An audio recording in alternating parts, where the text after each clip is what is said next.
안녕하세요. 고세훈입니다. 오늘 선생님들 시험 치르시느라 너무 수고 많으셨습니다. 오늘 지방직 시험 해설 강의를 통해서 선생님들이 이제 올해 이제 합격을 목표로 하는 선생님들이 해설 강의를 아마 안 보시겠지만 합격을 하실 거니까 내년 이제 국가직과 지방직을 준비하는 선생님들에게는 해설 강의가 유의미할 거라고 생각합니다. 그래서 오늘 시험에 대한 해설 강의도 포함하지만 선생님들에게 앞으로 어떻게 준비해야 될지 대한 총평까지 이어서 함께 해설 강의를 진행하도록 하겠습니다. 자, 그러면 각설하고 선생님도 오늘 치룬 문제를 잠깐 좀 들여다보도록 하겠습니다. 1번 문제를 보면 인간 본성에 대해서 백지설을 주장한 교육사상가는 하고 문제가 출제되었습니다. 이제 교육사상가 중에 우리에게 네 사람이 지문을 줬는데 네 사람 다 모두 아주 다 중요한 학자입니다. 로크는 17세기, 18세기를 이어가는 실학자 중에서도 사회적 실학자, 실학주의자입니다. 루소는 18세기 계몽주의에서도 자연주의 철학의 학자죠.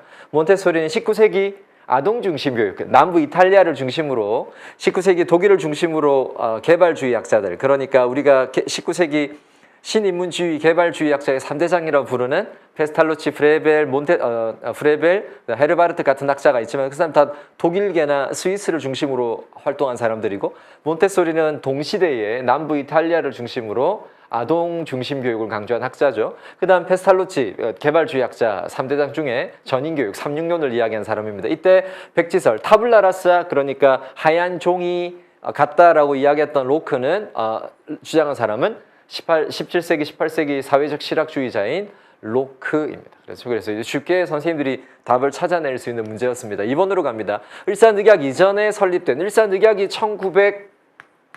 1905년입니다. 을사늑약 혹은 을사조약 이전에 설립된 교육기관에 해당하지 않는 것이니까 선생님들이 쉽게 찾아낼 수 있었을 거라고 생각이 듭니다. 배제학당 1885년입니다. 그렇죠? 그 다음 오산학교 1907년입니다. 원산학사 1883년입니다.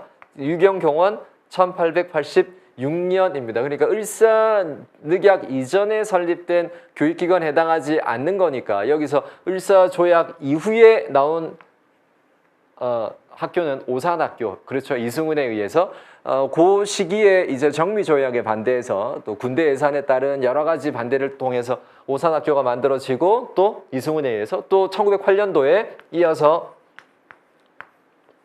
안창호 선생님에 의한 대성학교가 또 만들어지기도 합니다. 또 요 시기에 을사조약 이전에 우리에게 잘 알려진 학교는 최초의 남녀공학인, 그렇죠. 안창호 선생님의 점진학교 같은 학교들이 요 시기에 아주 중요한 학교들이었습니다. 그래서 선생님들이 쉽게 찾아낼 수 있었을 거라고 생각이 듭니다. 1번, 2번 문제도 비교적 매우 간단한 문제였습니다. 자, 3번 문제로 갑니다. 규준지향 평가에 대한 설명으로 옳은 것을 모두 고르면 하면 이제 우리가 강의 때 선생님들에게 우리가 너무 많이 잘 정리했던 내용들인데, 규준지향 평가가 있고 중거지향 평가가 있습니다. 규준지향 평가는 비교 집단의 평균 점수를 주로 중심으로 한 학생의 원점수를 규준 집단의 비교 점수, 평균 점수와 비교해서 얼마나 잘했는지 못했는지를 확인합니다. 그래서 기본적으로 뭐를 기대한다? 정규 분포를 기대한다. 그래서 평균 50을 중심으로 오른쪽으로 왼쪽으로 얼마나 퍼져 있는지를 들여다보는 게 규준지향 평가입니다. 그래서 얼마나 정확하게 개인차를 변별하느냐가 중요하기 때문에 검사의 신뢰도를 강조합니다. 두 번째, 누가 더 잘했는지를 통해서 누군가를 선발하는 데 초점이 있으니까 선발적 교육관의 바탕을 둬요. 그래서 규준지향 평가는 기억과 니은이다. 검사 점수의 부적 편포를 기대하는 건 규준지향 평가가 아니라 중거지향 평가죠. 그래서 중거지향 평가는 그렇죠. 뭐를 기대한다? 부적 편포를 기대한다. 대부분의 학생들이 학습 목표를 뭐하도록 달성하는 데 초점을 두는 데 초점이 있습니다. 그래서 검사 중에 부적 편포를 기대하고 평가 결과를 상대적인 서열에 관계없이 판단한다. 그러니까 뭐를 목표를 중심으로 상대적 서열에 관계없이 판단합니다. 그런데 규준지향 평가는 상대적 서열을 중심으로 평가하죠. 그래서 서열화 평가, 얘는요 절대적 평가다 이렇게 부르는, 상대평가, 절대평가 이렇게 불러요. 그래서 기억과 니은은 규준지향 평가고 디귿과 리을은 중거지향 평가에 해당하는 문제다 이렇게 볼 수 있습니다. 그래서 모두 고르면 1번이 되겠죠.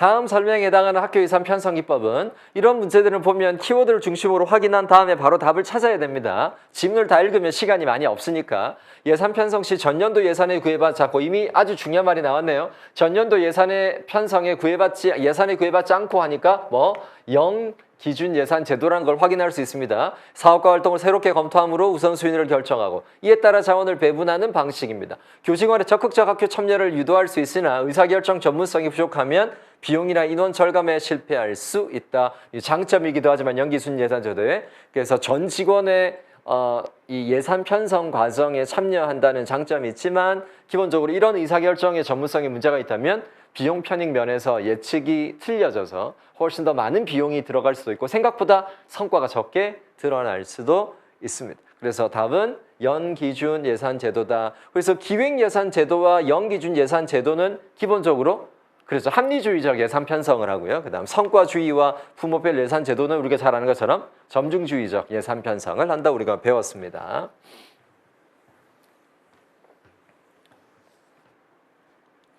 5번으로 갑니다. 다음 설명에 해당하는 동기이론은 인간은 자율성, 유능성, 관계성의 기본적인 내적 욕구를 가진다. 대시와 라이언의 그렇죠. 자율성, 자기결정성 이론에도 바로 찾을 수 있죠. 귀인이론, 와이너의 그래서 성공과 실패를 어디의 탓으로 attribution 하느냐에 따라서 학습자의 향후의 학업 성취도를 예언할 수 있는 제도 이론이 귀인 이론입니다. 기대가치 이론, 성공 기대와 과제 가치를 나타냅니다. 애킨슨의 성취목표 지향성 이론, 성취 목표를 어디에 두냐에 따라서 숙달 목표에 두느냐, 수행 목표에 두느냐에 따라서 달라집니다. 에임스와 메르의 이론이죠. 그래서 답은 4번 자기결정성 이론입니다. 그래서 내재 동기와 외재 동기의 이분법적 개념에서 벗어나서 기본적으로 인간은 외재 동기에서 시작하지만 결국 어디로 간다? 내재 동기화 된다를 전제로 자기결정성 이론을 제안한 게 대시와 라이언의 자기결정성 이론입니다. 그래서 세 가지의 내적 욕구가 있다. 답은 이 세 가지를 보고 바로 자기결정성 이론을 찾아낼 수 있습니다. 6번으로 갑니다. 구성주의 학습 이론에 대한 설명을 옳지 않은 것은 의미 있는 학습은 실제적 과제를 해결할 때 일어난다. 그렇습니다. 여기서 실제적 과제는 구성주의 학습 이론에서 아주 중요한 개념이죠. 여기서 실제적 과제, 오덴틱 태스크가 의미하는 건 학교에서 배운 내용을 학교 지식을 학생들이 살아가는 실제 삶에 적용할 수 있느냐, 활용할 수 있는 과제냐 이게 실제적 과제입니다. 구성주의에서 가장 핵심적인 과제의 특징이죠. 두 번째, 사회적 상호작용은 지적 구성의 토대가 되고 학습을 촉진한다. 누구죠? 비고츠키를 나타냅니다. 비고츠키는 구성주의 이론의 뭐예요? 중요한 이론적 토대를 나타냅니다. 사회적 구성주의를 나타냅니다. 그래서 비고츠키의 사회적 구성주의를 나타내는 지문이 2번이에요. 3번은 학생은 지식을 단순히 전달받기보다는 스스로 지식을 만들어낸다. 누굴까요? 그렇죠. 피아제입니다. 그래서 피아제의 인지적 구성주의와 관련된 내용. 그래서 1번 지문과 3번 지문 모두는 다 구성주의와 관련된 내용인데 4번을 보니까 새로운 학습은 현재 보유하고 있는 지식과 독립적으로 처리될 때 효과적으로 이루어진다. 전혀 구성주의와 관련 없어요. 오히려 구성주의는 학자가 가지고 있는 지식과 이후에 배우는 내용 간의 전이, 연결, 통합이 이루어질 때 훨씬 더 효과적인 학습이 이루어진다고 보는 관점이 구성주의예요. 그래서 구성주의를 오히려 연계, 통합, 종합 이런 의미를 훨씬 더 강조합니다. 그래서 4번은 구성주의와 관련이 없다 이렇게 볼 수 있습니다. 7번으로 갑니다. 문화자본이 학업 성취에 영향을 미친다는 것을 주장한 학자는 오늘 지방직 문제를 보면 1번 문제도 그렇고 2번 문제도 그렇고 7번 문제도 그렇고 굉장히 간단하게 문제를 주고 지문은 아주 단순하게 처리하고 있습니다. 주로 학자를 묻는 문제처럼 아주 쉽게 문제가 출제되었죠. 문화자본이 학업 성취에 영향을 미친다. 듀리케임은 보편사회화와 특사회를 이야기했죠. 드리브는 사회적 규범화를 이야기합니다. 특정성, 보편성, 독립심, 성취지향성 같은 개념을 통해서 학자들을 사회화한다. 그 다음 블룸은요. 교육목표 분류학을 이야기하는 학자입니다. 관계없죠. 자, 답은 부르디에입니다. 문화적 불평등 재생산 이론. 그래서 지배 집단의 문화를 기반으로 상징적 폭력, 그 다음 아비투스라는 문화자본 개념을 기반으로 학생들의 학업 성취의 차이를 결정하고 설명하는 이론이 부르디에의 문화적 불평등 재생산 이론입니다.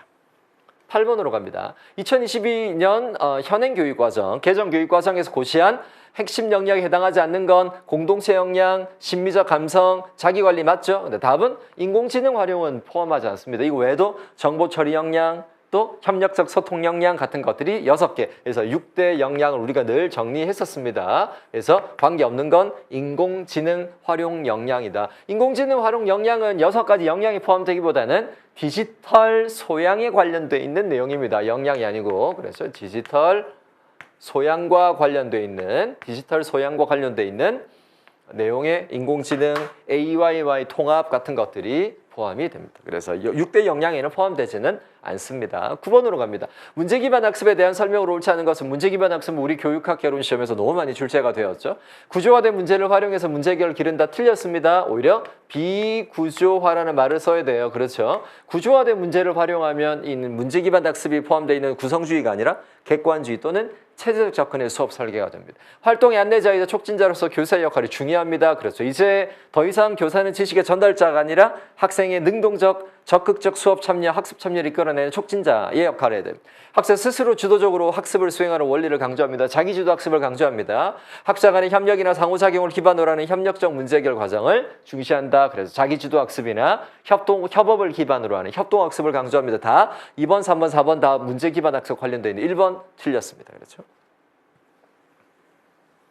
10번 갑니다. 다음 사례에 해당하는 상담 접근법은 한 남자가 나는 가정 환경 때문에 항상 실패할 수밖에 없어 라는 생각을 가지고 자신의 문제를 외부 상황 탓으로 돌리는 경향을 보였다. 상담자는 이러한 사고가 비합리적인, 그러니까 나는 가정 환경 때문에 늘 실패라는 생각 자체가 비합리적 신념이다. 그러면 모든 사람이 가정 환경이 안 좋으면 실패한다는 게 모든 사람에게 적용된다면 이거는 비합리적 신념이 아니라 합리적 신념이겠죠. 그런데 가정 환경이 힘들고 어려워도 성공하는 사람들은 굉장히 많이 있습니다. 그러니까 내가 가정 환경 때문에 난 실패할 수밖에 없어라고 하는 생각 자체가 비합리적 신념이고, 비합리적 신념을 논리적이고 합리적인 사고로 바꾸어주는 상담. 이거 우리가 인지적 접근의 상담이죠. 대표적인 이론이 R, E, B, T, 앨리스의 그 다음 백의 인지치료 같은 이론들이 다 인간이 가지는 대부분의 부작용 행동의 문제는 원인이 어디에 있다? 비합리적인 신념, 생각 에 있다. 그다음 혹은 자기 잠재, 그러니까 자기에 대한 부정적인 자아 개념, 또 세계에 대한 불안, 여러 가지 미래에 대한 불안 같은 것들을 기본적으로 부정적으로 생각하는 것들이다. 기본적으로 다 문제의 부정적 행동의 문제의 원인이 된다라고 보는 게 다 인지 행동 상담이다 이렇게 볼 수 있습니다. 인간 중심 상담 아니죠. 우리 내담자 중심의 상담이죠. 정신무 상담은 인간의 억압적인 문제, 잠재되어 있고 억압되어 있는 문제를 무의식에서 의식화를 통해서 문제를 해결하려고 하죠. 행동주의 상담은 인간의 잘못된 학습 행동을 올바른 학습을 통해서 다시 재학습시키려고 하는 상담이 행동주의 상담이다. 11번으로 가겠습니다. 평생교육법의 내용으로 옳지 않은 것은 지금 올해 우리 지방직 시험을 보면 1번부터 10번까지 조금 평이한 문제가 출제되었다가 이제 중반이 넘어가면 이제 두 번째부터는 평생교육법이 처음으로 등장이 됐습니다. 평생교육법은 이번에 국가직 시험에도 출제가 되었고 지방직 시험에도 출제가 되었습니다. 앞으로 시험을 준비하는 선생님들은 평생교육법을 잘 꼼꼼히 들여다보셔야 돼요. 가장 많이 출제가 되는 교육법 중에 하나가 평생교육법입니다. 일정한 평생교육 과정을 이수한 자에게는 그에 상하는 자격이나 학력 인정 등 사회적 대우를 부여해야 된다. 그렇죠? 이 어디에 나온다? 평생교육법 평생교육 이념의 4번째 사항에 나옵니다. 1조 사항에 학원 설립이나 운영과 과외 교습에 대한 법률에 따라서 학원 중 학교, 교과, 교습 학원은 평생교육기관에 해당하지 않습니다. 그래서 평생교육기관이란 이런 학교, 교과, 교습 학원을 제외한 기관을 우리가 평생교육기관이라고 부릅니다. 포함하지 않는다. 그래서 옳지 않은 것은 2번이다. 평생교육 이용이란 이용권입니다. 이용권이란 바우처죠. 평생교육 바우처. 평생교육 프로그램 이용할 수 있도록 금액이 기재되어 있는 증표를 말하는데 이거는 이미 우리 교육학 결혼시험에 실제로 여러 번 출제된 지문입니다. 평생교육의 교육과정이나 시간, 방법 등에 관해서 평생교육법과 다른 법령에 특별한 규정이 있는 경우를 제외하고는 평생교육을 실시하는 자가 정하되 학습자의 필요와 실용성을 존중한다. 기본적으로 평생교육은 학습자의 자기주도성을 강조하기 때문에 우리 평생교육법에서도 평생교육 과정에서 평생교육에 참여하는 사람의 자기주도성과 자율성을 중시하고 존중해 줍니다. 답은 2번이 틀렸습니다.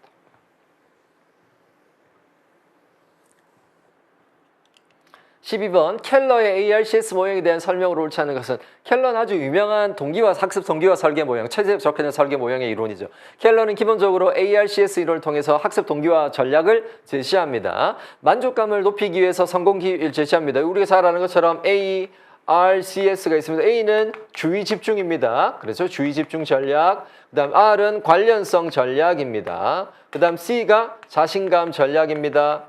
그 다음 S가 만족감 전략이죠. 자, 여기서 만족감을 위해서는 성공기를 제시한다. 성공기를 제시하는 건 어디에 속한다? 자신감 전략에 속합니다. 그 중에서도 학습 필요 조건을 제시하는 게 학습 성공 기회를 제시하는 것과 관련이죠.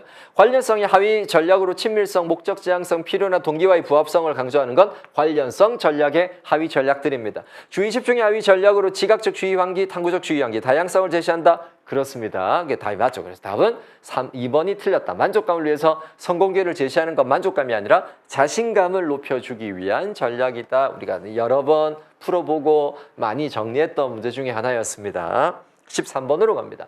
다음 사례에 해당하는 타당도는 자 타당도는 평가 양어도 중에 타당도 신뢰도가 있는데 타당도에는 우리가 잘 아는 것처럼 내용 타당도 또 예언 공인 같은 증거 관련 타당도, 그 다음 결과 타당도, 또 구인 타당도 같은 중요한 타당도를 배웠습니다.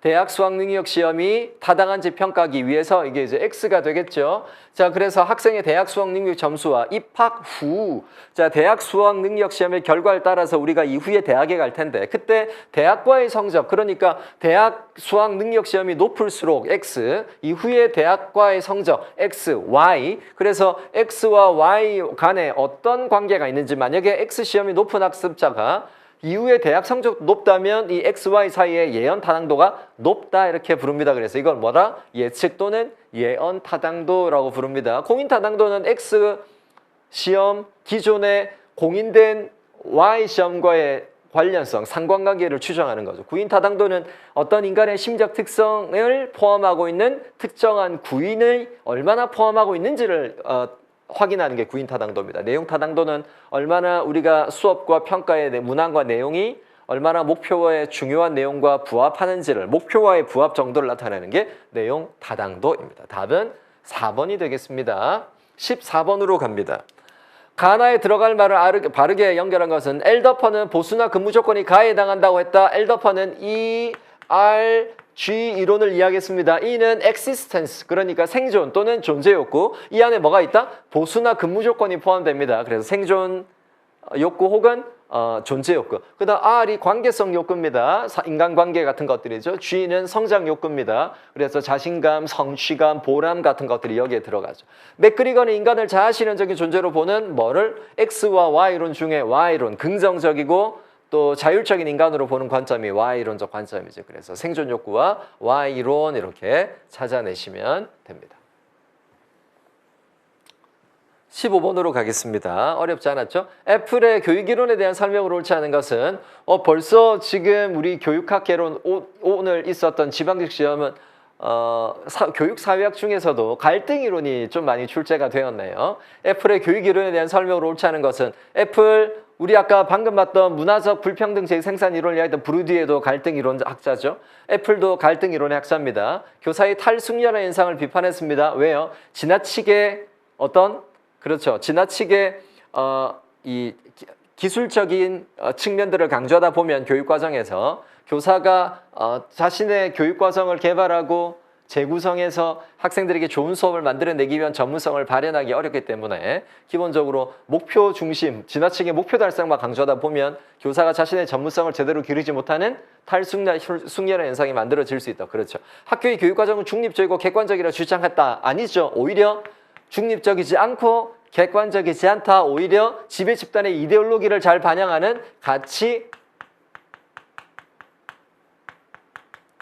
편향적 교육과정이라고 비판했습니다. 그래서 2번이 틀렸습니다. 학교에서 수학과 과학 같은 기술적 지식이 중요하게 간주되는 것을 비판했습니다. 그렇죠. 이걸 강조했고요. 학교 제도와 교육과정에 대한 경직된 재생산 이론을 불구할 것을 주장했다. 그래서 이런 것들을 강조했습니다. 그래서 옳지 않은 것은 2번 학교 교육과정은 중립적이고 객관적이라고 주장했다. 이게 틀린 내용이다. 이렇게 볼 수 있습니다. 그래서 2번이 틀렸고요. 나머지는 다 애플의 재생산 이론과 문화적 헤게모니 이론과 다 관련이 있습니다.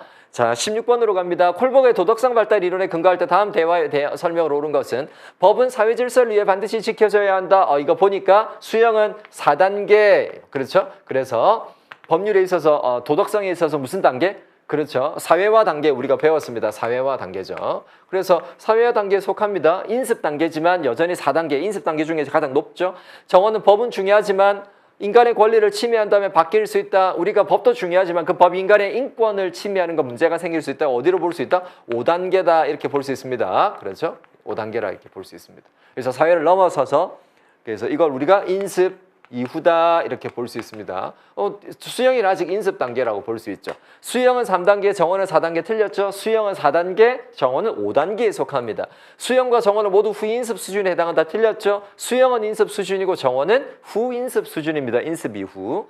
정원이 수영보다 높은 수준의 도덕성 발달 단계에 해당한다. 그렇습니다. 그래서 사회를 넘어서서 인간의 권리를 침해한다면 바뀔 수 있다. 그래서 사회 공익에 근거한 조금 더 공리주의적 기반의 도덕성을 강조하는 게 정원이고 좀 더 높은 수준입니다. 수영과 정원 중 적어도 한 명은 착한 소년 지향의 단계다. 이게 3단계니까 누구도 3단계 포함하고 있지 않죠? 3단계 없습니다. 그래서 4번도 틀렸습니다. 그래서 답은 3번 정원이 수영보다 더 높은 도덕성 발달 단계에 해당한다. 이렇게 볼 수 있습니다.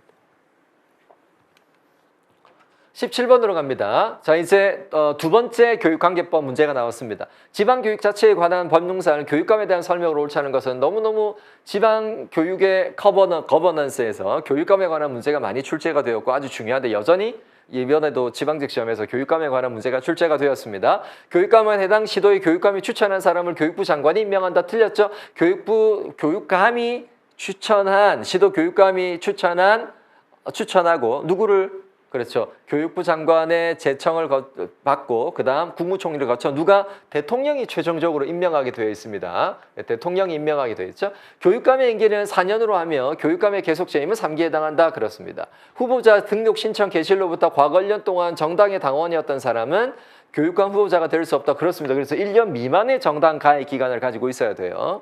자, 그 다음 시도의회 의결에 대해서 교육부 장관으로부터 제의 요구를 하도록 요청받은 경우에 교육감은 시도의회 제의를 요구하여야 한다. 이거 우리가 이제 여러 번 지방자치 교육에 관한 법률에서 많이 다루었던 내용입니다. 그래서 제의 요구권을 교육감은 가지고 있고요. 또 교육부 장관이 제의 요구권을 이야기하면 그거를 받아들여야 합니다. 그래서 답은 1번이 틀렸습니다.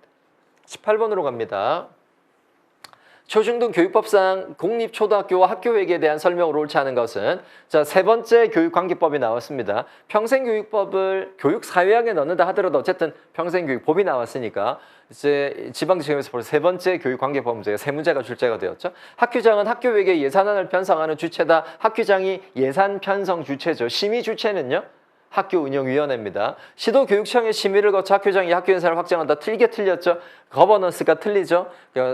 지방교육, 지역교육의 거버넌스에서는 교육감과 시도의회가 있다면 학교 수준의 거버넌스에서는 학교장과 학교운영위원회가 있습니다. 그래서 서로 맞지 않죠. 학교 발전 기금으로부터 받은 전입금은 학교회계 세입에 포함합니다. 그 다음 학교회계 회계원들은 매년 3월 1일에 시작해서 다음에 2월 말일에 끝납니다.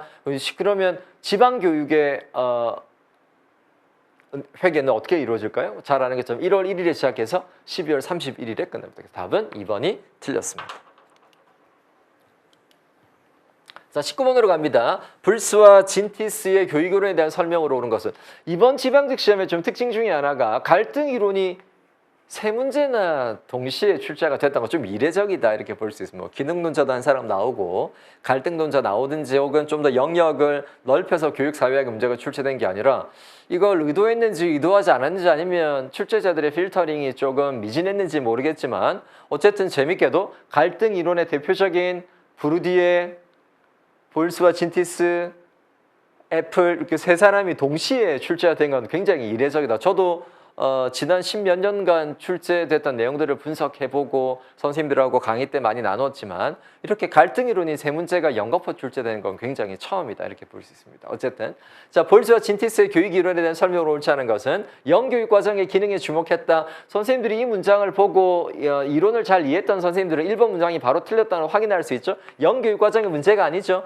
볼스와 진티스의 경제적 불평등 재생산이나 혹은 부르디의 문화적 불평등 재생산이나 또 문화적 헤게모니 이론 같은 것들은 기본적으로 교육과정에 뭐가 작동한다? 그렇죠. 지배 집단의 이데올로기가 잠재적으로 자연스럽게 작동하고 있다. 그래서 영교육 기능이 아니라 잠재적 교육과정과 관련된 기능에 주목하고 있다 이렇게 볼 수 있습니다.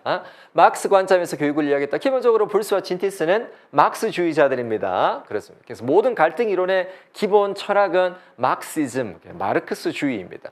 경제적 재생산 관점에서 교육을 분석했습니다. 그래서 지배 집단의 아동 중상류층 아이들과 하류층 아이들 사이에 뭐가 이루어지더라? 교육 과정의 불평등, 차별화가 이루어지더라. 학교 교육의 기능을 상원리에 혹은 그렇죠. 대응원리, 상원리에 설명했습니다. 그래서 학교 교육에서 교육 과정에서 이루어지는 관계와 생산 관계가 서로 일치하고 대응하더라. 그래서 상원리, 대응원리 우리가 배웠습니다. 그래서 답은 1번이 틀렸습니다. 마지막 문제로 가겠습니다.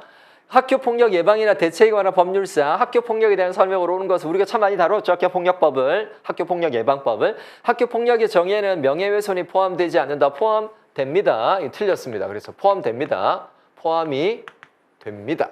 피해 학생에 대한 서면 사과는 가해 학생에게 부과할 수 있는 법률상 조치에 해당하지 않는다. 아니요. 해당 조치에 해당합니다. 서면 사과는 1호에 해당합니다. 그러니까 가장 낮은 조치예요. 맨 가장 높은 조치가 퇴학이겠죠. 하지만 의무교육 대상자인 중학교 학생들까지는 퇴학을 우리가 조치할 수 없습니다. 어쨌든 서면 사과는 1호, 가장 낮은 가해 학생에 대한 조치 중에 하나입니다. 포함됩니다. 틀렸어요.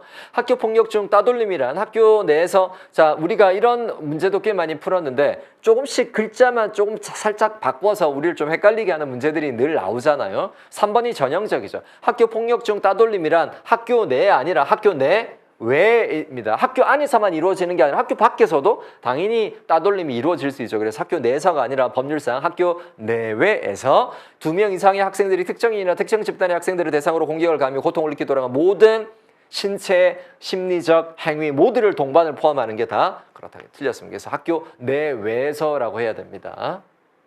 4번. 그럼 1번, 2번, 3번이 다 틀렸으니까 답은 4번이 맞겠네요.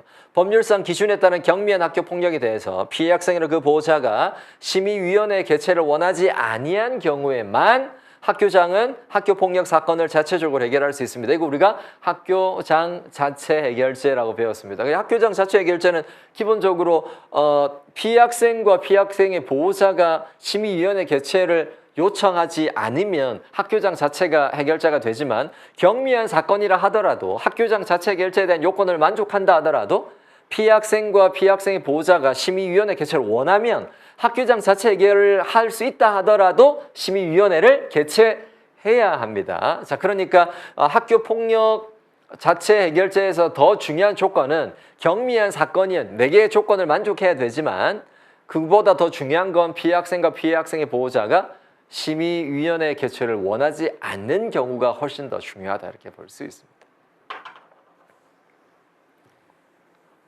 자, 이렇게 해서 선생님들하고 오늘 6월 20일 토요일 날 있었던 지방직 교육학개론의 문제를 들여다봤습니다. 전체적으로 보면 선생님들이 보셨던 것처럼 최근 몇 년간 문제, 특히 지방직 시험에는 우리가 조금 덜 다루거나 좀 덜 중요하게 생각하거나 좀 최근의 학자와 이론들을 조금 낯설고 생경한 이론들을 한두 개씩 넣어서 우리를 조금 어렵게 만들었던 부분들이 적잖이 않아 있었는데 올해 국가직 시험도 그렇고 지방직 시험에는 우리에게 낯선 학자나 이론들은 출제가 되지 않았고요. 거의 다 우리에게 가장 중요한 제가 늘 강의에서 VIP라고 이야기하는 사람들이 거의 100% 출제가 되었습니다. 또 하나 아까 강의 중에도 말씀드렸지만 조금 특이한 사항은 교육사회학이 조금 출제가 많이 되었어요. 그래서 그 중에서도 갈등 이론학자 3대장이라고 말할 수 있는 볼스와 진티스, 그다음 브루디에, 애플 같은 학자들이 연거푸 출제가 되었던 게 좀 특이할 수 있고, 그다음 교육관계법을 들여다보면 통상 2문제 정도가 최근 몇 년간 조금 균형 있게 출제가 되었는데 이번에는 교육관계법을 평생교육법까지 포함시키면 모두 4문제가 출제가 되었습니다. 물론 선생님들이 크게 어렵지 않게 문제를 해결할 수 있었을 거라고 생각이 드는데 어쨌든 교육관계법이 올해 국가직이나 작년에 비해서는 교육관계법 문제가 조금 더 많이 출제가 되었다라고 볼 수 있습니다. 전체적으로 지문의 난이도도 국가직 시험과 비슷하거나 오히려 조금 더 쉽게 출제가 되었는데 이번에 시험을 기반으로 아마 내년부터는 기본적으로 교육학, 특히 교육행정직 전공을 하는 선생님들에게는 교육학 시험이 가지는 비중이 좀 더 커질 거라고 예상을 합니다. 좀 더 난이도도 올라갈 것 같고 또 비중도 좀 더 커지기 때문에 올해 시험을 기반으로 선생님들이 내년 시험을 준비할 때는 우리가 여러 가지를 더 잘 준비해야 되겠지만 기본적으로 올해 시험만을 보면 최근 몇 년간의 트렌드를 보면 역시 예외 없이 영역에서 가장 중요한 VIP들, 제일 중요한 학자를 중심으로 또 제일 중요한 베이직의 이론을 중심으로 잘 이해해 두는 게 좋아요. 그래서 제가 선생님들을 공부하는 흐름이나 또 질문을 받고 선생님들 많이 만나보면 선생님들이 아마 시험에 대한 불안이 있기 때문에 너무 많은 문제집을 많이 풀거나 또 많은 강의, 또 많은 분량의 내용들을 많이 익히려고 하지만 실제로 우리 교육학 개론에 출제되는 건 우리가 지난 10년간을 분석해보고 최근 5년간도 분석해봤잖아요. 강의를 통해서 또 기출문제도 풀어보고 뭐가 나오죠? 항상 영역에서 제일 중요한 학자들, 제일 중요한 개념과 이론이 늘 출제가 됩니다. 그러니까 너무 공부의 분량을 많이 늘리다기보다는 또 공부 많은 책을 사고 많은 강의를 듣고 많은 문제집을 푸는 것보다는 제일 중요한 개념과 이론들을 여러 번 잘 반복하고 문제를 정확하게 이해하고 풀 수 있는 최소한의 역량만 갖춰도 선생님들이 충분히 100점을 받을 수 있는 시험이니까 올해 시험을 기반으로 내년을 준비하는 선생님들은 너무 걱정하기보다는 각 영역별로 중요한 학자와 이론을 중심으로 또 중요한 개념과 이론을 중심으로 정리하면 충분히 국가직 시험이나 지방직 시험에서 100점을 받을 수 있다, 좋은 점수를 받을 수 있다는 조금 확신이나 자신감을 가지고 이 교육행정직 과정에 선생님들이 들어오시고 시작하시면 좋겠다 싶습니다. 지난 1년간 우리 선생님들 지방직 시험까지 달려오시느라 너무 수고 많으셨고 아마 오늘 시험 친 이후 선생님들이 아마 다 집에서 쉬고 계실 텐데 아마 이 강의를 듣고 있을 어떤 선생님들은 대부분 올해 시험을 내년을 위해서 다시 시작하실 선생님들 거라고 생각이 듭니다. 그래서 교육학은 결코 어려운 과목이 아니다. 나에게는 좀 낯설고 생경한 과목일 수 있지만 다른 전공에 비해서 생각보다 선생님들이 그렇게 어렵지 않은 과목이라는 걸 다시 한번 좀 강조드리고 싶고 이 해설 강의가 선생님들에게 조금 교육학 공부에 조금 작은 이정표, 길라잡이가 되면 좋겠다라는 바람을 하면서 해설 강의를 마무리하도록 하겠습니다. 너무 수고 많으셨고 또 7월 개강 때 우리 선생님들 뵙도록 하겠습니다. 너무 수고 많으셨습니다. 감사합니다.